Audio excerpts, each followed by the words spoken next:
The morning sky on Kepler-4 were to be burned with two suns, casting purple shadows across the crystal mountains. Princess Zera walked alone through the Forbidden Zone, a place where no member of her people dared to venture. Her silver skin glowed softly in the alien light, and her long blue hair moved like water in the gentle breeze. She wasn't supposed to be here, but something had been calling to her for days. A strange sound echoed across the empty landscape.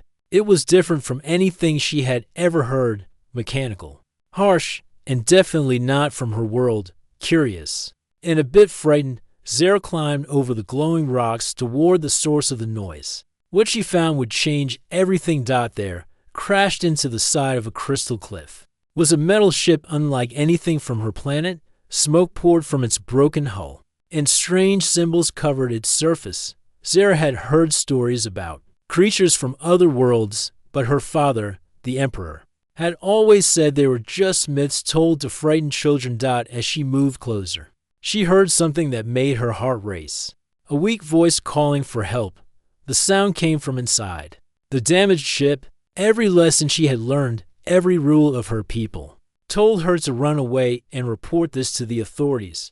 But the voice sounded so desperate, so full of pain, that she couldn't just leave. Using her natural ability to manipulate energy, Zera carefully tore open the twisted metal. Inside, she found a creature unlike anything she had ever seen.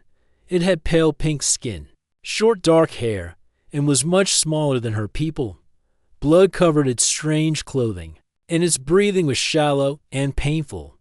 This was a human, one of the beings her people considered dangerous and primitive. Commander Jake Torres had been exploring the far reaches of space when his ship's engines failed. He had managed to send one final message to Earth before crashing on this mysterious moon.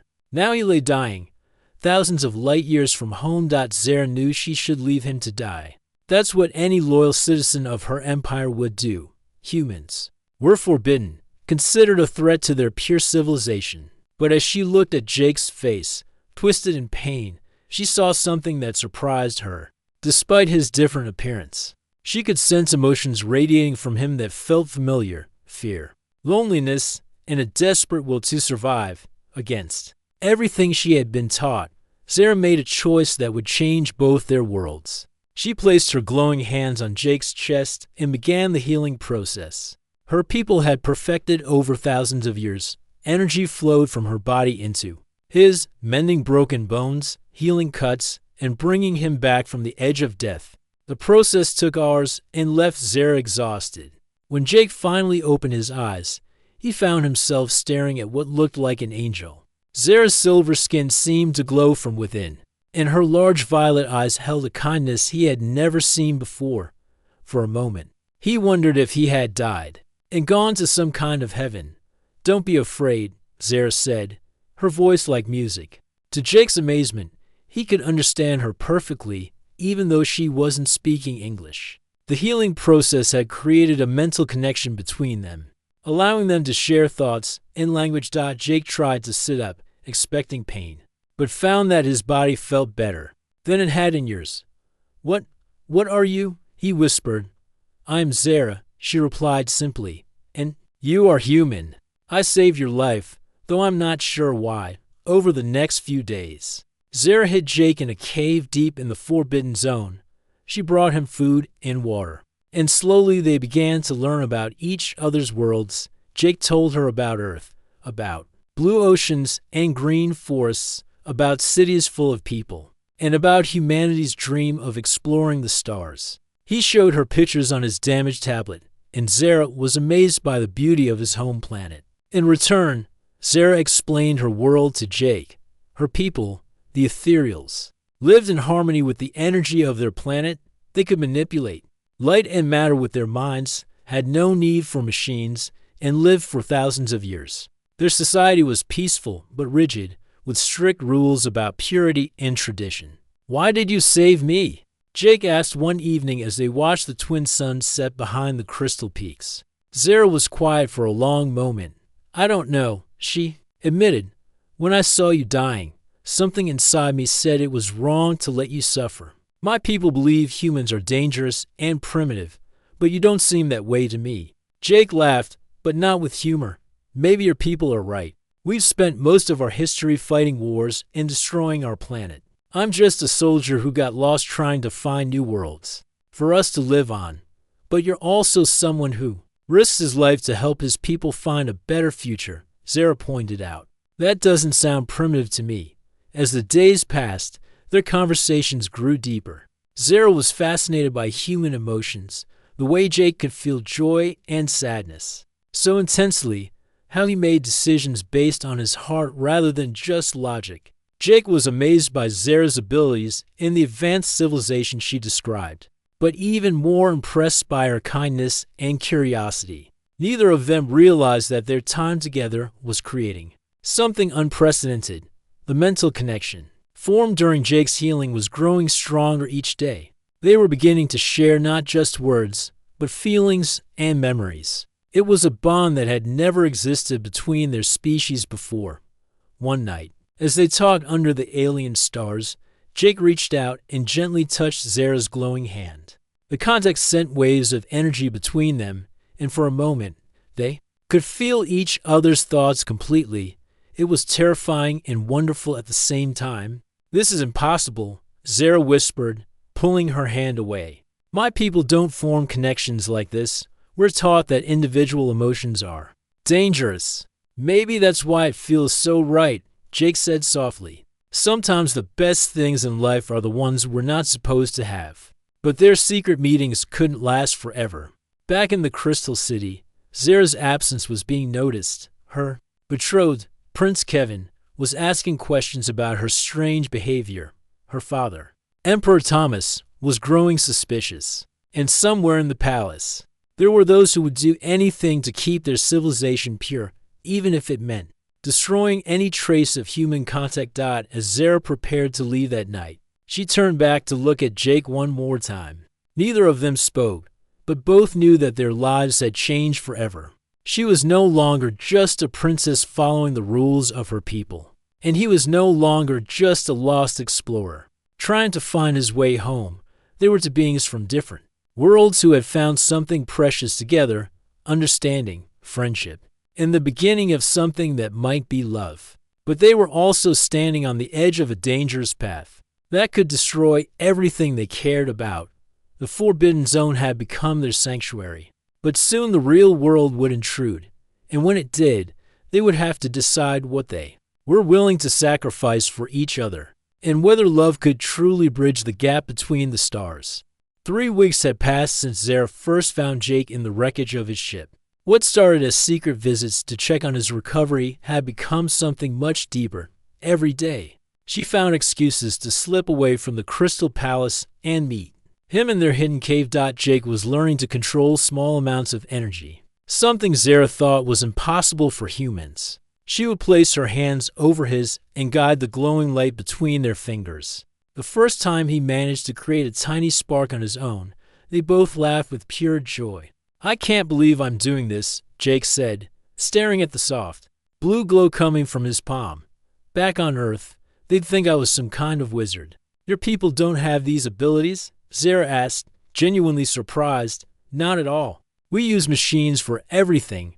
We can't even read each other's thoughts like you can." Jake let the light fade from his hand. "Sometimes I wonder if we're really as advanced as we think we are." Zara touched his face gently. Through their growing connection, she could feel his sadness about his home world. "Tell me more about Earth. What makes you happy there?" Jake closed his eyes, sharing memories through their mental link. Zara saw images of vast blue oceans, forests full of green trees, and cities that sparkled with electric lights. She felt his love for rainy mornings, the taste of coffee, and the sound of children laughing in parks. "It sounds beautiful," she whispered, "but also very complicated." "It is," Jake admitted. "We have problems our people solved long ago: wars, poverty, people who can't get along because they look different or believe different things. But we also have something I don't think your people understand." "What's that?" "Choice, real choice. Every day, we decide who we want to be, who we want to love, what we want to fight for. Even when we make mistakes, even when it's hard, that freedom to choose means everything to us.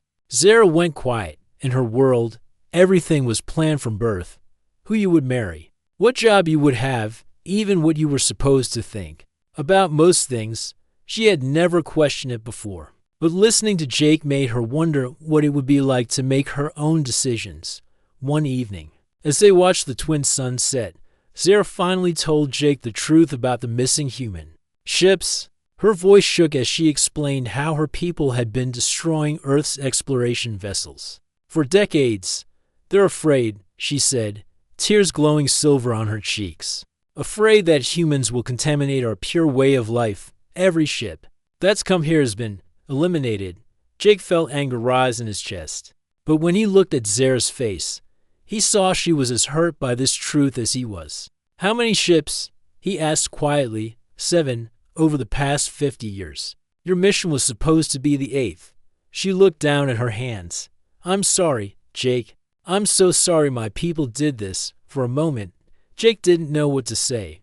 Those ships had carried explorers like him, people with families and dreams, all looking for hope among the stars. But he also knew that Zara wasn't responsible for her people's fears.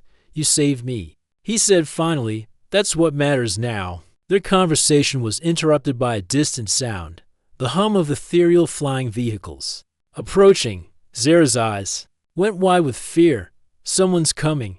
You have to hide, now. Jake pressed himself against the back wall of the cave while Zara used her abilities to create an energy field that would mask his presence. Through the cave entrance, they could see lights moving across the forbidden zone. Prince Kevin's voice echoed off the crystal cliffs. Princess Zara, your father is looking for you. This area is dangerous. You shouldn't be here alone. Zara stepped out of the cave, trying to look casual. I was just exploring, Kevin. Sometimes I need time to think by myself. Kevin landed his energy vehicle nearby, his pale blue skin glowing with suspicion. You've been coming here a lot lately. The guards have noticed. And there are strange energy readings in this area. Strange how? Zara asked, hoping her voice sounded normal. Like nothing we've ever seen before. Almost like alien technology. Kevin's violet eyes studied her face carefully. Is there something you're not telling me, Zara? Of course not. She lied, hating herself for it. What would I be hiding? Kevin moved closer, and Zara could feel his mind trying to probe hers. But the connection with Jake had changed something in her thoughts, making them harder for other ethereals to read. Clearly, our wedding is only months away, Kevin said, his voice becoming gentle. I know arranged marriages aren't romantic, but I hope we can build something real together. I want you to trust me with everything. Guilt twisted in Zara's stomach. Kevin wasn't a bad person. He was kind, intelligent, and would probably make a good husband according to their society's standards. But standing there, she realized she felt nothing for him except friendship. Her heart belonged to someone else now. I do trust you, Kevin, she said, another lie that tasted bitter in her mouth. After Kevin left, Zara returned to the cave to find Jake sitting in the darkness. He had heard everything through their mental connection. He seems like a good guy, Jake said, trying to keep his voice neutral. He is, Zara replied, but he's not you. They sat together in silence, both understanding that their situation was becoming more dangerous and complicated. Their feelings for each other were growing, stronger every day, but the gap between their worlds seemed impossible to bridge. There's something else you need to know, Zara said suddenly, about what's really happening in my father's court. She told him about General Victor, a military leader who had been pushing for aggressive action against Earth. She explained how some ethereals believed humans were not just primitive, but actively dangerous to the entire galaxy. Victor thinks your people will eventually develop technology powerful enough to threaten us. Zara said, he's been trying to convince my father to strike first, to destroy Earth before humans can become a real threat. Jake felt cold fear wash over him. How long do we have? I don't know. My father has been resisting Victor's pressure. But if more human ships are discovered, if there's any sign that Earth is planning a larger expedition. Zara couldn't finish the sentence. I have to warn them, Jake said, standing up suddenly. I have to find a way to get a message to Earth. With what? Your ship is destroyed, and even if it wasn't, my people would detect any transmission immediately. Jake began pacing the small cave. There has to be something. Some way to send a signal that wouldn't be noticed, as if responding to his desperation. Jake suddenly felt sick. Pain shot through his chest, and he collapsed at his knees. Zara rushed to his side, her hands glowing as she tried to heal him. "What's happening?" she asked, panic in her voice. "I don't know," Jake gasped. "It feels like my body is fighting itself." Zara's face went pale as she realized what was happening. Jake's human biology was slowly rejecting the ethereal atmosphere. The healing she had given him weeks ago was wearing off, and without it, he would die within days. "I can save you," she said, her voice shaking. "But the process will change you permanently. You'll become part ethereal, part human, and everyone will be able to detect the energy signature of the procedure." Jake looked into her eyes, seeing the love and fear there. "Will it hurt you to do it? That doesn't matter." "It matters to me." They both knew what this choice meant. Saving Jake's life would expose their secret relationship and put both of them in terrible danger. But letting him die was unthinkable. As Jake's breathing became more labored, Zara made the decision for both of them. She placed her hands on his chest and began the most forbidden procedure in ethereal society, permanently joining her life energy with his. The cave filled with brilliant light as two different kinds of life force merged into something entirely new. Jake's pain disappeared, replaced by a warm sensation that spread through his entire body. He could feel Zara's thoughts more clearly than ever, and she could sense the depth of his human emotions flowing into her consciousness. When the light faded, they looked at each other with wonder.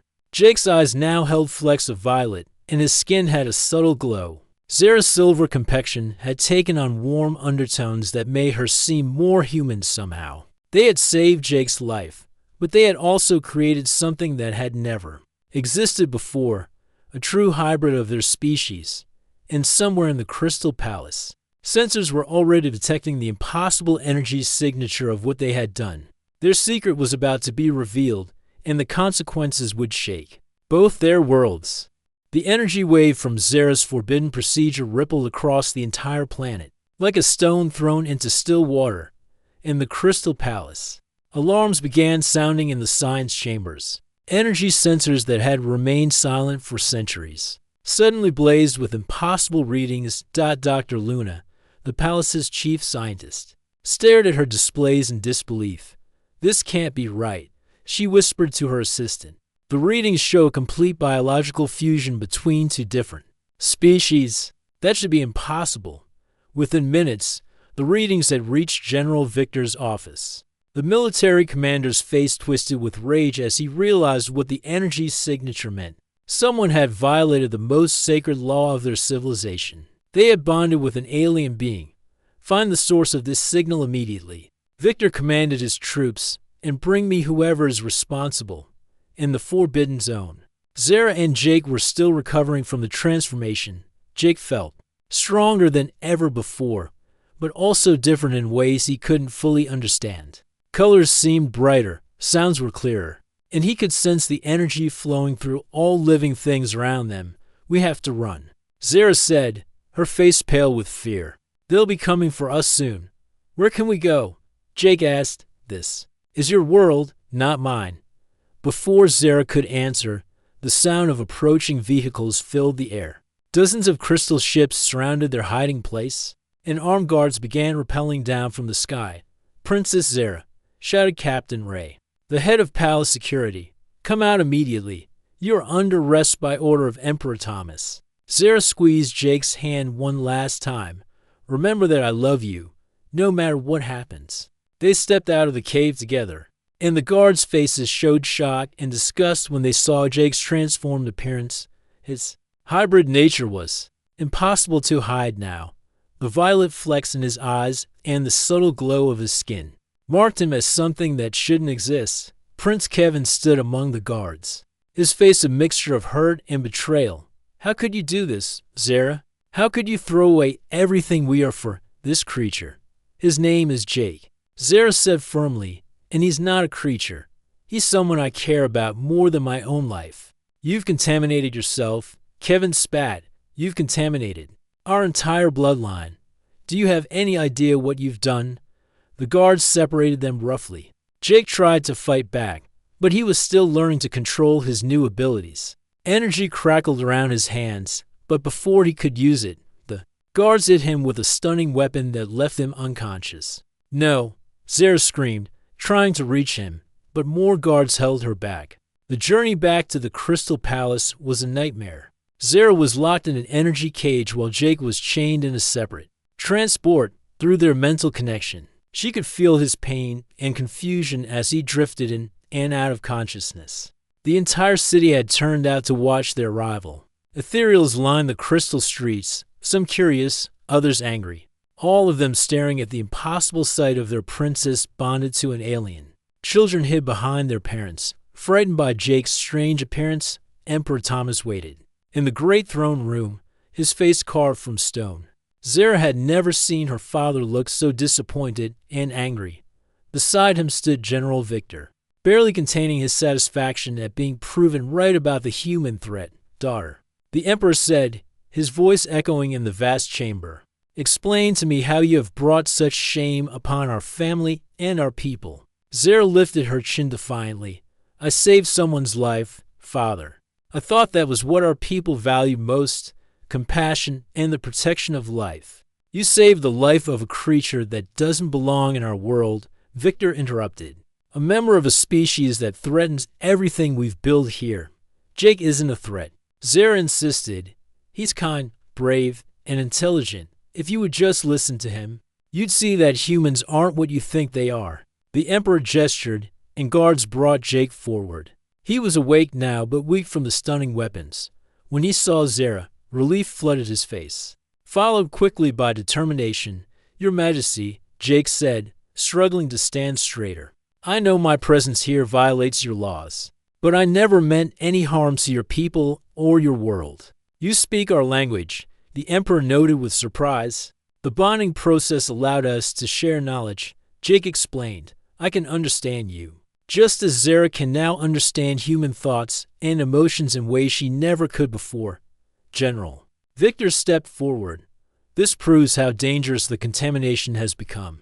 The alien has infected the princess's mind with foreign thoughts and feelings. That's not true. Zara protested. The connection works both ways. I can feel what Jake feels, but I'm still myself. If anything, understanding his emotions has made me more compassionate, not less ethereal. The Emperor looked between his daughter and the human she had bonded with for a moment. His expression softened as he saw the genuine care in their eyes when they looked at each other. But then his face hardened again. The law is clear, he said. Contact with alien species is forbidden. Bonding with them is punishable by death. The throne room fell silent. Even Victor looked surprised by the Emperor's harsh words. Father, please, Zara begged. There has to be another way. You have given me no choice, the Emperor replied sadly. But I will show mercy. Instead of execution, you will both be imprisoned. For life, the human will be studied by our scientists to learn how the bonding process works, so we can prevent it from ever happening again. No, Jake said firmly. Don't punish Zara for saving my life. If someone has to pay for this, let it be me alone. His words stirred something in the watching crowd. Some of the younger ethereals began whispering among themselves. Here was an alien willing to sacrifice himself to protect one of their people. It didn't match the stories they had been told about human selfishness and cruelty. As the guards moved to take them away, Jake suddenly felt something through his connection with Zara, memories that weren't his own, images of other prisoners being brought to this same throne room, other beings who had been captured and studied. Wait, he said, his voice growing stronger. You've done this before, haven't you? Other humans have been brought here. Victor's face went pale, but the Emperor remained silent. How many? Jake demanded. How many of my people have you captured and killed? The truth hit Zara like a physical blow. Through Jake's enhanced senses, she was seeing her people's actions from a human perspective for the first time. The explorers who had come here weren't invaders. They were scientists and dreamers. Just like Jake, looking for new worlds and new knowledge. 17 ships, she whispered, the number coming to her through their shared consciousness over the past century. Hundreds of people. The revelation sent shockwaves through the throne room. Many ethereals had been told that human ships were destroyed before they could land. Not that crews were captured and studied like laboratory animals. They were threats to our security, Victor said defensively. We did what was necessary to protect our world. You committed murder, Jake said. His hybrid abilities beginning to manifest as his emotions intensified.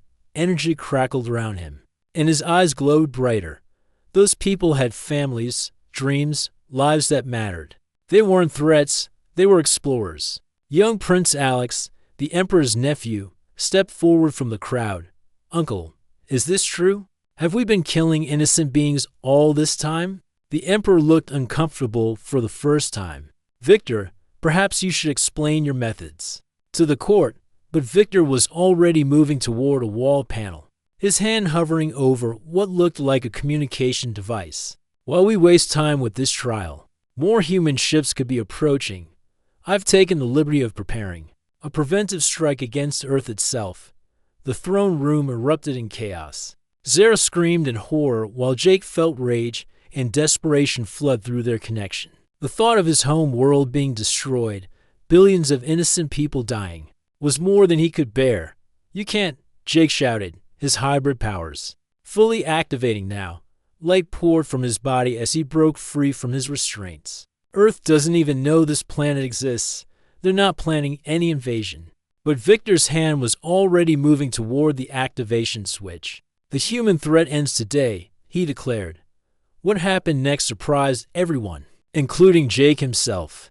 The energy coursing through him suddenly reached out and connected with the palace's crystal technology. Through the vast network that powered the entire city, he could feel the presence of the war fleet hidden in orbit above the planet. I can stop them, he said, his voice filled with new power and purpose. But I need help. Zara didn't hesitate, despite the chains holding her. She reached out with her own abilities and joined her energy with Jake's. Together, their combined power was unlike anything anyone had ever seen. The crystal walls of the throne room began to glow as their merged consciousness spread through the entire palace network. For the first time in ethereal history, everyone in the room could feel what it was like to be human, the joy, the sorrow, the fierce love of family and home that drove Jake to risk everything for his world. But they could also feel Zara's ethereal wisdom and compassion flowing back, showing Jake's people as she saw them, not as aliens to be feared, but as beings capable of love. The crystal prison beneath the palace was designed to hold the most dangerous criminals. In ethereal society, Jake sat in a cell made of pure energy, his head in his hands as he felt the mental echo of Earth's approaching doom through the walls. He could sense Zara in a nearby cell, her consciousness reaching out to comfort him despite her own despair. I'm sorry, she whispered through their mental connection. I'm so sorry about your world. It's not your fault, Jake replied, though his voice was heavy with grief. I should have found a way to warn them sooner. They had been imprisoned for 3 days while General Victor's strike fleet traveled toward Earth.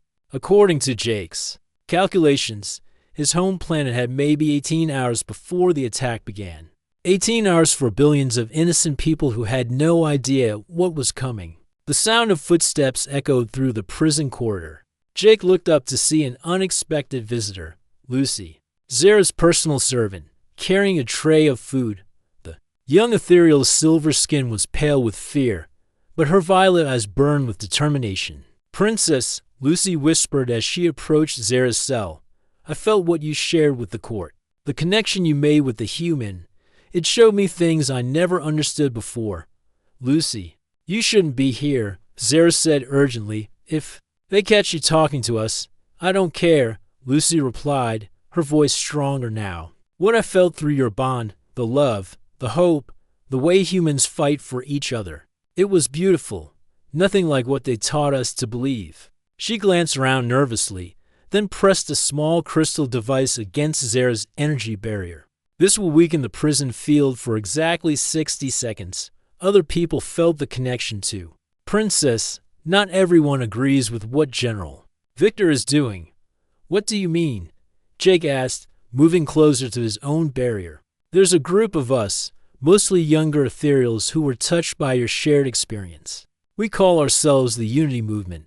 We believe that maybe our people and humans can coexist. Like you and Princess Zara have proven. The crystal device began to glow, and Jake felt the energy prison weakening around him. How many of you are there? More than you might think, Lucy said. Prince Alex has joined us, and even some of the palace guards are questioning Victor's actions. But we're running out of time. As the prison barriers flickered and failed, Jake stepped out of his cell and immediately ran to Zara. They embraced tightly, their connection flooding both of them with renewed strength and hope. We have to stop that fleet, Jake said.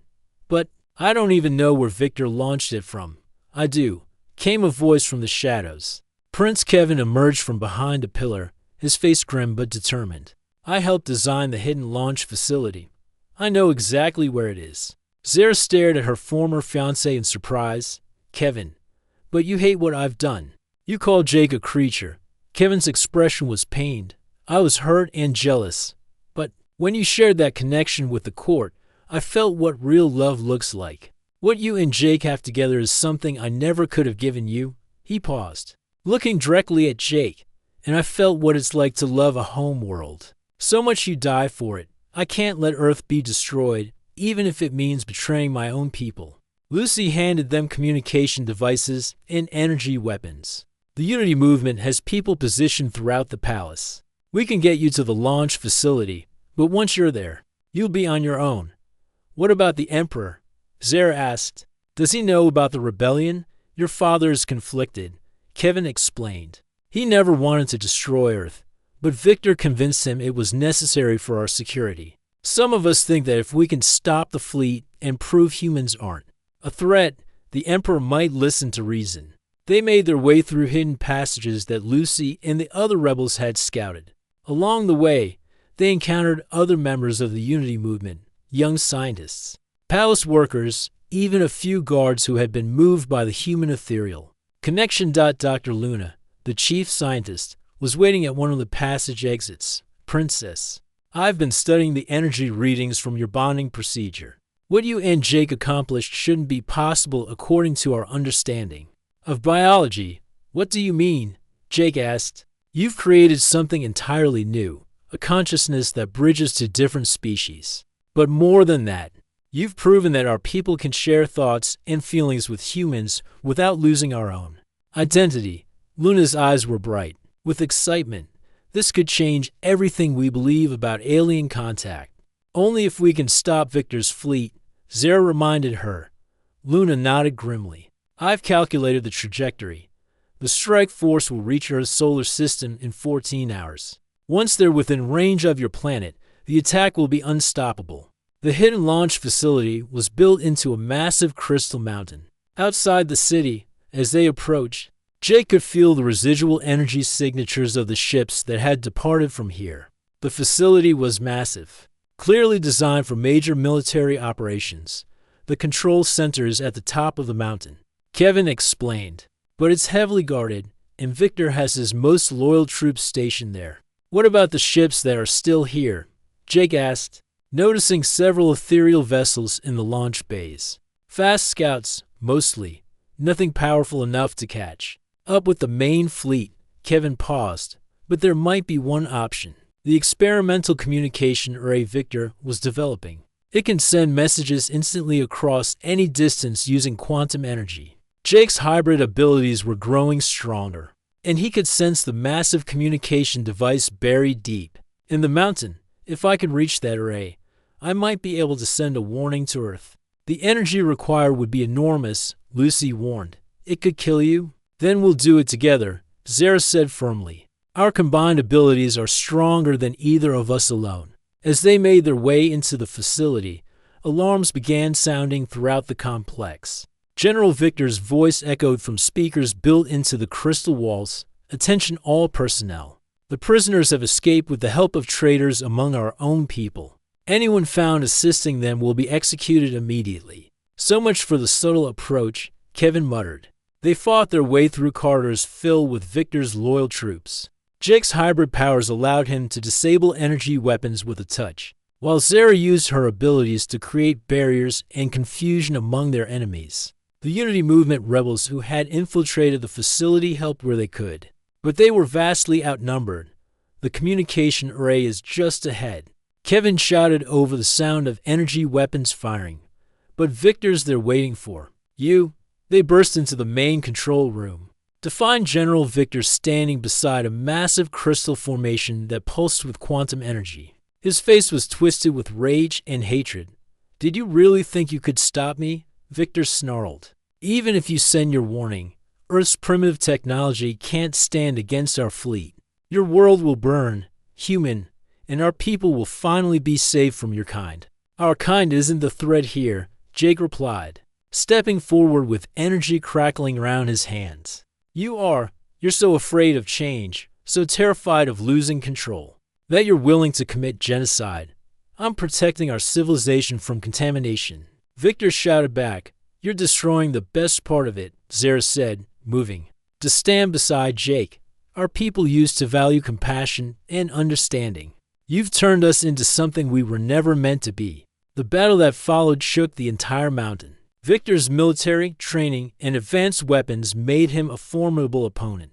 But Jake and Zara's combined abilities created patterns of energy that no single ethereal could match. As they fought, Jake felt his connection to the communication array growing stronger. The quantum crystals seemed to respond to his hybrid nature, recognizing him as something that belonged to both worlds. I can reach it, he told Zara through their mental link, but the energy output will be massive. I don't know if either of us will survive. We have to try, she replied. Your world is worth the risk.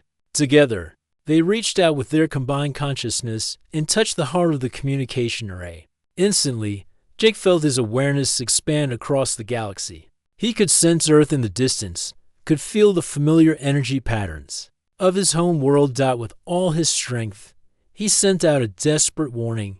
Earth Command. This is Commander Jake Torres. Alien attack fleet approaching from Kepler-4 system. Arrival estimated 13 hours. Evacuate major cities. Prepare all defenses. This is not a drill. The message shot across space faster than light, carrying with it not just words but the emotions and memories that proved its truth. On Earth, startled communication officers received a transmission that contained impossible knowledge and undeniable urgency. But the effort of sending the message across such vast distances took everything Jake and Zara had. They collapsed together as the communication array overloaded and exploded in a shower of crystal fragments. Victor, wounded but still conscious, crawled toward a backup control panel. It doesn't matter, he gasped. Even with warning, they can't stop us. Earth will still fall.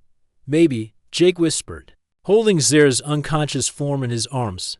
But they'll have a chance to fight back. And sometimes, that's all anyone can ask for, as security forces loyal to the. Jake woke up 3 days later in the Palace Medical Center, his body aching but alive. The first thing he saw was Zara's face, pale but smiling, as she held his hand. Through their connection, he could feel her relief flooding through him like warm sunlight. Did the message get through? He asked weakly. Yes, she whispered. Earth received your warning. They've mobilized every defense they have. Dr. Luna approached his bedside, her expression serious but hopeful. The quantum communication burst nearly killed both of you, but it also did something unexpected. It created a permanent link between our worlds. We can now communicate with Earth instantly. Jake tried to sit up, ignoring the pain in his chest. What about Victor's fleet? How much time do we have? They'll reach Earth's solar system in 6 hours, Luna replied. But your planet isn't defenseless anymore. They've evacuated the major cities and activated every satellite weapon they have. Through the medical center's crystal windows, Jake could see crowds of ethereals gathered in the palace courtyards. Some looked angry and afraid, but others seemed curious and hopeful. The Unity movement had grown rapidly since their escape from prison. What's happening out there? Jake asked. Zara squeezed his hand. Your warning to Earth changed everything. When people realized that humans were actually fighting to protect their families, instead of planning to attack us, many started questioning Victor's version of the truth. Prince Alex entered the room, followed by Kevin and several other young ethereals. Jake, Zara, we need to talk. The situation is getting complicated. How complicated? Zara asked. The Emperor has locked himself in the council chambers with his advisors, Alex explained. Half the court wants to recall Victor's fleet, but the other half thinks we've gone too far to stop now, and Victor's supporters are calling for your execution as traitors. What about the people? Jake asked. That's the interesting part, Kevin said with a slight smile. Ever since your shared connection spread through the communication network, thousands of our people have been demanding to know more about humans. They want to hear your side of the story. Dr. Luna activated a wall display showing news feeds from across the planet. Jake watched in amazement as ethereal citizens held peaceful gatherings, many carrying signs calling for peace between the worlds. The younger generation especially has been moved by what they felt through your bond. Luna explained. They're saying that if love can exist between humans and ethereals, then maybe friendship between our worlds is possible too. But the news wasn't all positive. Other feeds showed military units loyal to Victor marching through cities and government officials demanding that the contamination be eliminated before it could spread further. We're on the edge of civil war, Alex said quietly, and in a few hours, the fleet will reach Earth regardless of what we decide here. Jake felt desperation rising in his chest. There has to be something we can do, some way to stop this before it's too late. Actually, Dr. Luna said, her voice filled with scientific excitement. There might be. Your hybrid nature has given you abilities that neither humans nor ethereals possess alone. And Zara's connection to you has enhanced her natural powers in ways we've never seen before. What are you saying? Zara asked. I'm saying that together, you might be able to do something that no one has ever attempted before. Create a communication bridge that lets both species truly understand each other. Jake and Zara looked at each other, both feeling the possibility through their mental link. It would be incredibly dangerous, requiring them to project their consciousness across the galaxy and somehow connect the minds of two entire civilizations. The energy requirements would be massive, Luna continued, and there's no guarantee either of you would survive the attempt. But if it works, Jake asked, if it works, every human and every ethereal would experience what you two have shared. The understanding that we're not so different after all. Before they could respond, urgent alarms began sounding throughout the palace. Prince Alex pressed his communication device to his ear, his face growing pale as he listened. Victor's fleet has engaged Earth's defense forces, he announced. The battle has begun. Through the quantum communication link, reports began flowing in from the fight raging in Earth's solar system. Human ships, primitive by ethereal standards but fierce in their determination, were holding their own against the attack force. But everyone knew it was only a matter of time before Earth's defenses were overwhelmed. We have to try the consciousness bridge, Jake said, struggling to stand despite his injuries. It's the only chance either world has. The process will require the palace's entire energy grid. Luna warned, and Emperor Thomas will have to authorize it. He's the only one with access to the main power systems. As if summoned by their conversation, the medical center doors burst open and Emperor Thomas strode in, flanked by his royal guards. His face showed the strain of the past few days, but his eyes held a new understanding. I've been monitoring the battle reports, the Emperor said without preamble. Your people fight bravely, human. They're protecting their families with courage that would honor any ethereal warrior. Your Majesty, Jake said, bowing his head respectfully, please call back your fleet. This doesn't have to end in destruction for either world. I've tried. Thomas replied sadly. But Victor programmed the fleet with orders that can't be overruled remotely. The only way to stop them is to defeat them in battle. And your people don't have that kind of firepower. The Emperor moved closer, studying Jake's face carefully. Dr. Luna has explained your proposal for a consciousness bridge. Do you really believe it would work? I don't know, Jake admitted, but I've felt what happens when humans and ethereals truly understand each other. If we could share that with everyone, the risk is enormous. Thomas said, if the process fails, it could kill everyone in the palace, and even if it succeeds, there's no guarantee it will stop the fighting. But it might, Zara said, standing beside Jake. Father, when Jake and I connected for the first time, both of us became more than we were alone. Maybe that's what our species need, to become more together than we ever could be apart. The Emperor was quiet for a long moment, the weight of two civilizations resting on his decision. Finally, he nodded. Dr. Luna, prepare the consciousness bridge. Prince Alex, evacuate all non-essential personnel from the palace. If we're going to attempt the impossible, we'll do it properly. The next hour was a blur of preparation. Engineers worked frantically to modify the palace's energy systems, while scientists calibrated equipment that had never been tested on this scale. Jake and Zara spent the time in meditation, preparing their minds for what they were about to attempt. As they walked toward the palace's central crystal chamber, Kevin approached them one final time. I want you both to know, he said quietly, that watching your love has taught me what real courage looks like. If I ever find someone who makes me want to be better than I am, I hope I'll be brave enough to fight for them the way you've fought for each other. The central chamber was a massive crystalline dome that focused the planet's natural energy. As Jake and Zara took their positions in the center, surrounded by complex energy-focusing equipment, they could feel the power building around them. Remember, Dr. Luna called from the control station, you're not trying to force understanding on anyone. You're simply offering the experience of what you've shared. Let people choose for themselves whether to accept it. Jake and Zara joined hands and closed their eyes. Their consciousness began to expand, first throughout the palace, then across the planet, and finally out into space toward the distant battle raging around Earth. What followed was beyond anything either species had ever experienced. For a brief moment that seemed to last forever, every human and every ethereal felt what it was like to be the other. Humans experienced the serene wisdom and energy manipulation abilities of ethereal society. Ethereals felt the passionate creativity and fierce independence that drove human civilization.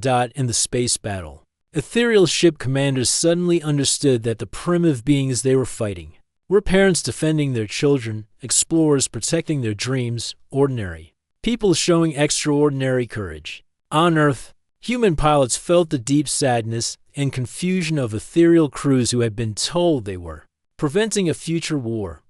The fighting stopped as if someone had thrown a switch. Ships on both sides simply ceased firing, their crews overwhelmed by the sudden understanding that they were attacking people just like themselves. In the palace chamber, Jake and Zara collapsed from the enormous effort, but their faces were peaceful. Through their fading consciousness, they could feel the change spreading across both worlds like ripples in a pond. When Jake woke up this time, he found himself in a much more comfortable room overlooking the palace gardens. Zara was asleep, in a chair beside his bed, her hand still holding his. Through the window, he could see ethereals and humans walking together through the crystal city. The first Earth delegation arrived yesterday, came a familiar voice. Emperor Thomas stood in the doorway, but his formal robes had been replaced with simpler clothes, and his expression was warmer than Jake had ever seen it. Did it work? Jake asked. Are the wars over? The fighting has stopped, Thomas replied.